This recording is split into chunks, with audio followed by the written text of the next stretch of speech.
गर्मी की एक उमस भर हरी शाम थी। दिल्ली के एक पुराने मोहल्ले में एक नई गोलगप्पे की ठेली लगी थी। चमकदार लाइट, खट्टी मीठी खुशबू और ठेले वाले की मीठी आवाज सब कुछ लोगों को खींच रहा था।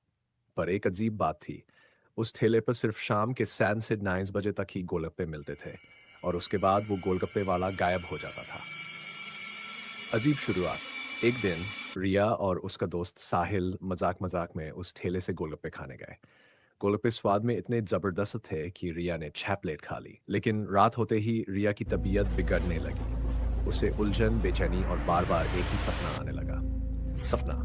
रिया को सपना आता कि वह दिन सपना था आते कि वह उसी ठेले के पास खड़ी है, लेकिन वहां कोई इंसान नहीं, सिर्फ खून से सने कटोरे, सड़े हुए पानी की बाल्टी और एक डरावनी हंसी गूंज रही होती है। हर रात यह सपना और भयानक होता गया। रहस्य का पर्दाफाश।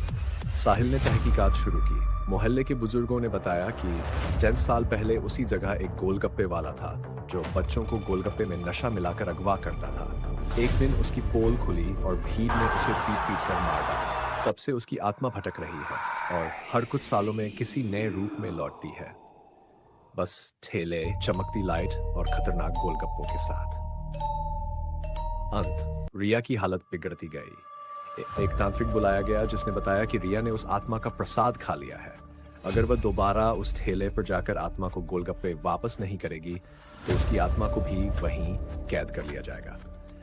अगली शाम रिया डरते डरते उस ठेले पर पहुंची। जैसे ही उसने वापसी की प्लेट रखी, ठेले वाला मुस्कुराया और बोला,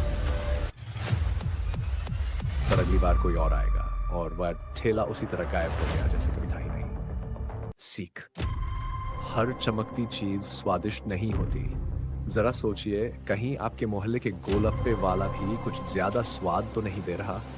अगर आपको इस कहानी का दूसरा भाग या इससे जुड़ी कोई और डरावनी स्टोरी चाहिए तो बताइए।